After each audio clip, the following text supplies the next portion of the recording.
আর এই সরকারের যিনি স্বরাষ্ট্রমন্ত্রী, আমি তার প্রতি সম্মান রেখেই বলছি, তিনি সংবিধানের ব্যাপারে যতটা বুৎপত্তি অর্জন করেছেন, আর কোনো ব্যাপারে ন্যূনতম বুৎপত্তি অর্জনের ইচ্ছা আমি তার মধ্যে দেখি না। এবং বিশেষ করে তার মন্ত্রণালয়ের ব্যাপারে তার যতটুকু কমান্ড থাকা উচিত, বা যতটুকু কমান্ড আমরা এরকম একটা উচ্ছৃঙ্খল ইন্টেরিয়ামের পরে আশা করি, শক্ত হাতে নিজের মন্ত্রণালয়ের উপরে একটা কর্তৃত্ব আনা এবং জিরো টলারেন্সে যাওয়া, এইটা এই স্বরাষ্ট্রমন্ত্রী নয়।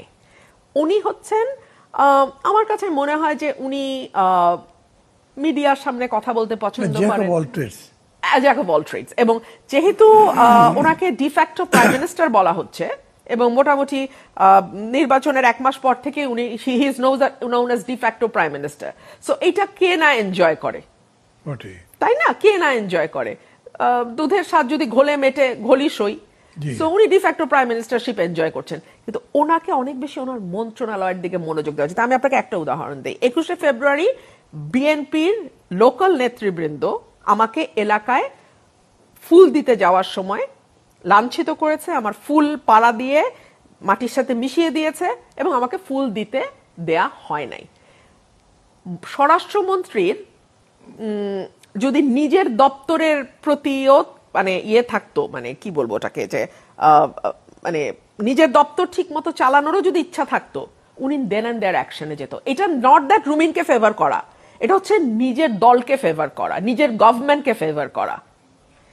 আমার এলাকায় ব্রাহ্মণবাড়ি, আমি যেহেতু ব্রাহ্মণবাড়িয়াতেই থাকি, আমি সেই উদাহরণই আপনাকে দেই। 15-20 জনের একটা মিছিল বেরোয়েছে আওয়ামী লীগের, সবারই মাস্ক পরা, টুপি পরা, মুখ ঢাকা। বের করার কোনো সম্ভব না কে ছিল। 150 জনের নামে মামলা হয়েছে। বিএনপির নেতারা, লোকাল লিডাররা জেলায় জেলায় মামলা বাণিজ্য করছে, উপজেলায় উপজেলায় মামলা বাণিজ্য করছে 5 আগস্টের পর থেকে।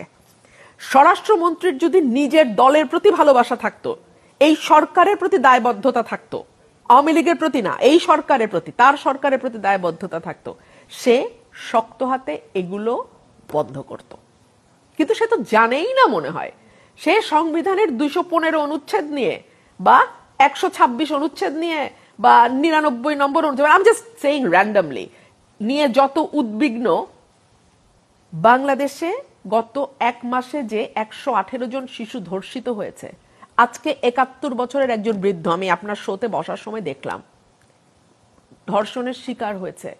তাদেরকে বিচারের আওতায় আনা এবং বিচারের আগেই ক্রাইম কি করে কন্ট্রোল করা যায়, অপরাধ কি করে দমন করা যায়, prevention is always better then cure, সেই দিকে মনোযোগ দেওয়ার মতন সময়, ইচ্ছা, আগ্রহ, দায়বদ্ধতা, জবাবদিহিতা এই স্বরাষ্ট্রমন্ত্রীর নাই।